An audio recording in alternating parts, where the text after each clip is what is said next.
President Bola Ahmed Tinubu, accompanied by the First Lady, Senator Oluremi Tinubu, will depart Abuja on Tuesday, March 17, for a state visit to the United Kingdom as guests of Their Majesties King Charles III and Queen Camilla.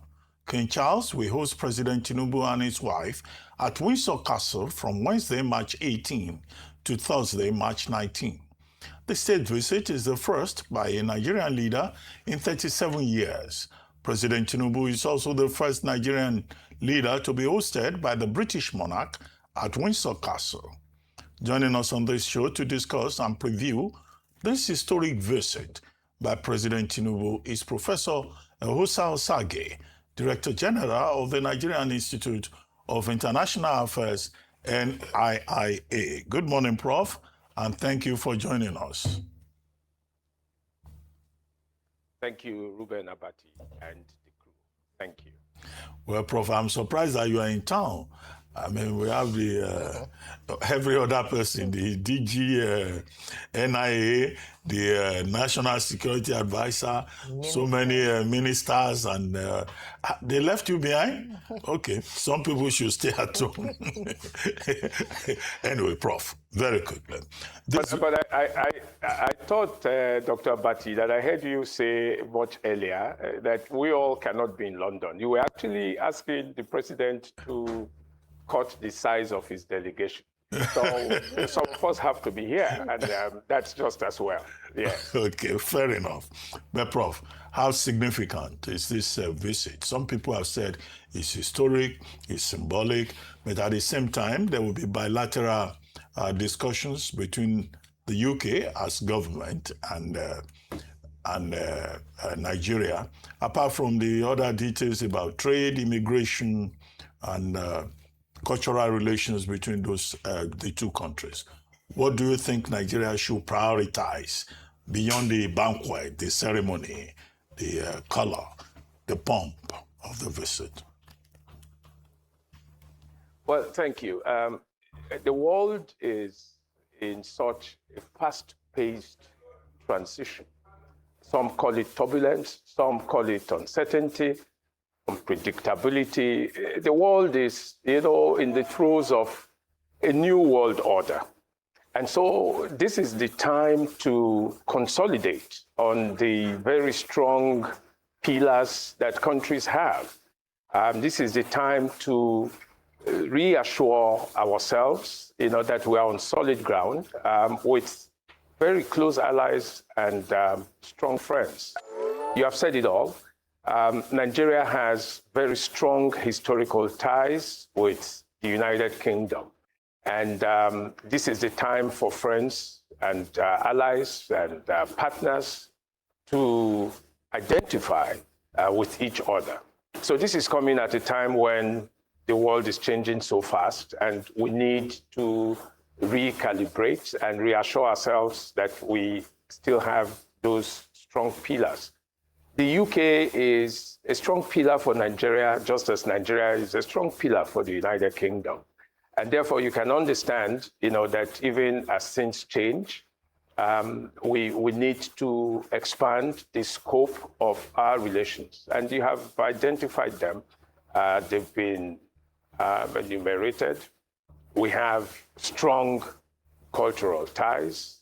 We have strong diplomatic ties. We have very strong defense ties. We have very strong investment and trade ties. And in the evolving world of energy transition, new opportunities, and so on, this is the time to say so. Let me just remind you of one very significant thing that is happening. For a long time, China appeared to be doing something different from what we traditionally associated with the West. With its Belt and Roads Initiative, the BRI, China focused on infrastructure. And I think it is just as well that the United Kingdom is one of the first respondents to the Chinese challenge. I mean, coming to the Nigerian Ports Authority and to Tin Can for such infrastructural renewal and ports, upgrading must mean, that China has sufficiently challenged other development partners in the world, and this is what we are getting. But in summary, I think that this is a very significant visit. It acknowledges the fact that Nigeria has been recognized once again as one of the global centers of power. And I think this is, and people haven't quite said it, this is the first state visit by any African head of state since King Charles ascended the throne. So that tells you exactly what this means, for Nigeria and for the United Kingdom. Thank you so much, Professor, for highlighting the significance of this visit. Now, what we've also talked about is how we can ensure that Nigeria comes out, or the president is leaving the United Kingdom with goodies, if I can put it that way. And by that, I mean tangible, measurable results, impact, benefits for the Nigerian people. What are some of the things that we should expect? I mean, they've talked about the signing of MOUs around the building of ports here, in Lagos, in Nigeria, talking about business summit. But what are the ways that Nigeria can position itself to ensure that we come out on the other side of this visit having achieved a lot that the Nigerian people can measure in real terms? That's why we have a very powerful team in the president's delegation. From the makeup of the team, you can immediately begin to see the areas of priority. We have investment, and we have investment. Now, that is key to making Nigeria fully strengthened for becoming a $1 trillion economy by 2030. Now, one of the things that I find, very, very remarkable here is that King Charles himself has been a very close friend of Nigeria. If you want to use the diplomatic, channels to get what we want, they don't come better than having King Charles on your side.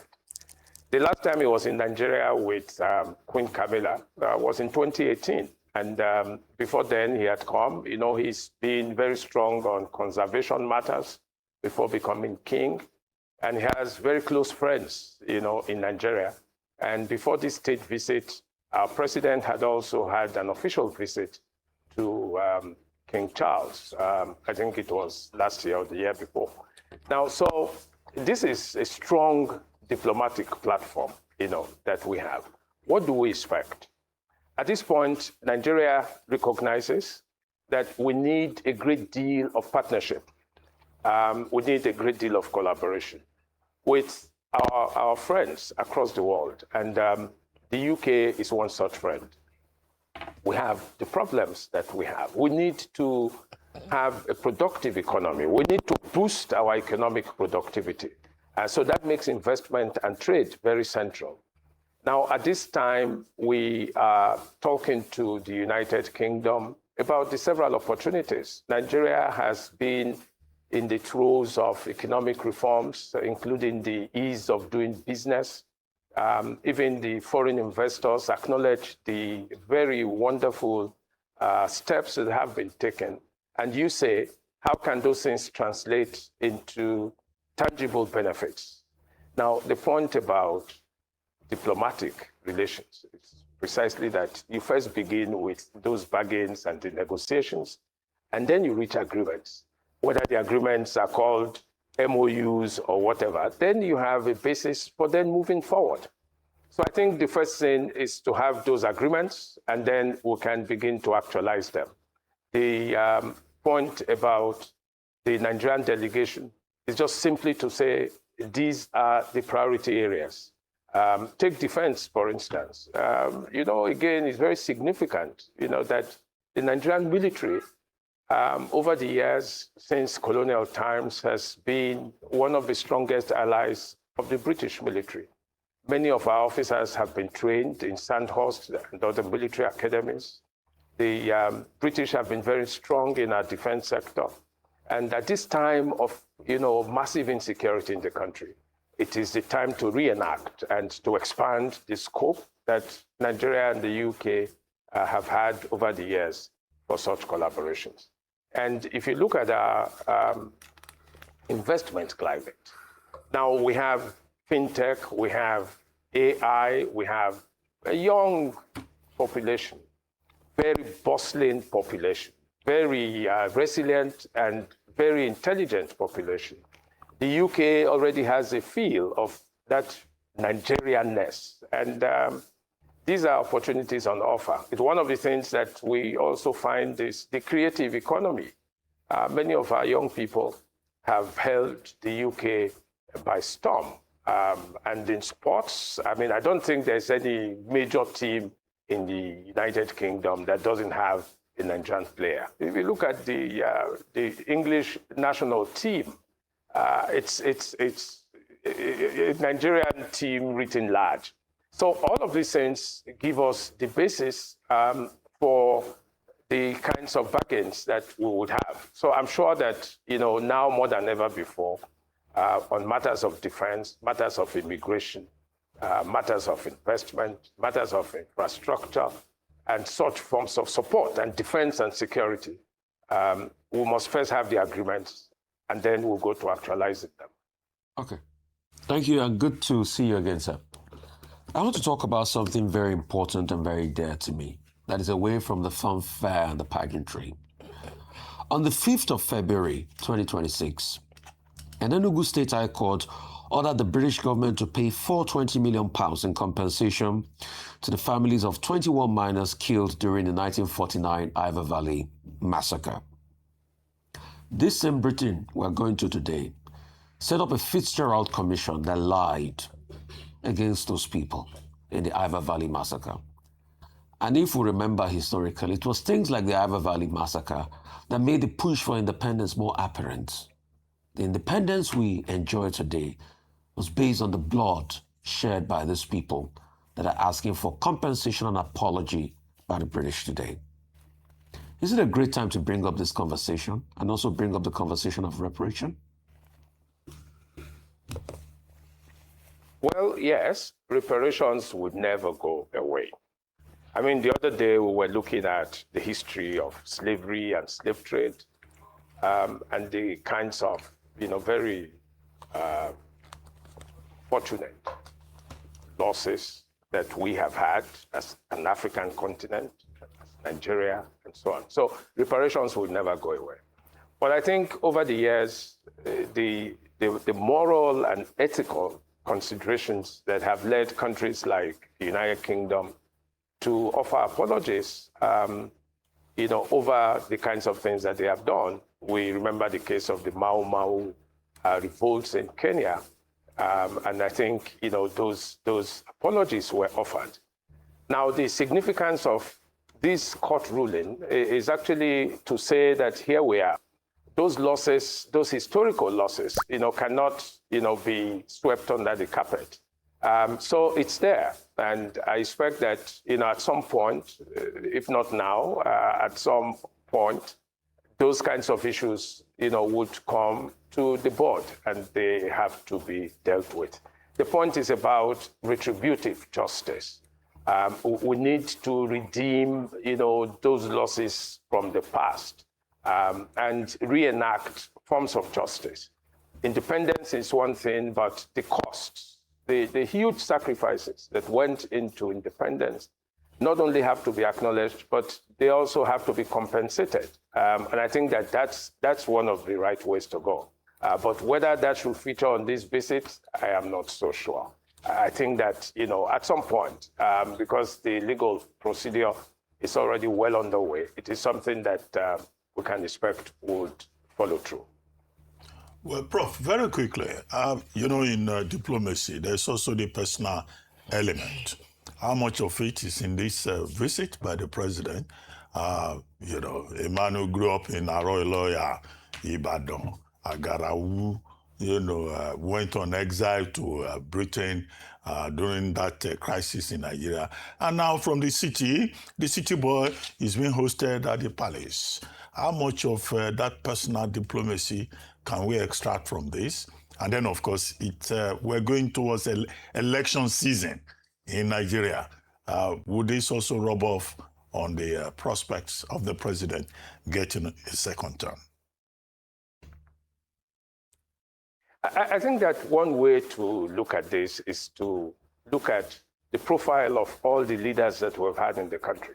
Again, something that hasn't featured very prominently is that we're probably having the first president of Nigeria that's schooled abroad. I mean, this is very significant in itself. So the kinds of things that have come around, the new thing about city boy is actually about the cosmopolitan makeup of the president. And you would see this resonating in his foreign policy trajectory. The fact that, he paid an official visit, first to Germany. Now he's had the state visit to France. He's had a state visit to Turkey. And now he's been invited by the King of England. That tells you about, the cosmopolitanism that goes into the president's profile. So I think that Nigeria stands to gain a lot from that, trajectory of the president. The fact that he has a very strong eye on good relations, good neighborliness, and good partnerships with the centers of the world. That helps. So he is himself a cosmopolitan diplomat. All right. Well, thank you so very much for your time with us. I have it on good authority that the president has now just taken off en route to Stansted Airport this morning. Thank you. We look forward to seeing, and Arise News is definitely on ground to bring all the details for you on the state visit, historic state visit of the Nigerian president to the United Kingdom, courtesy or having been invited by King Charles III.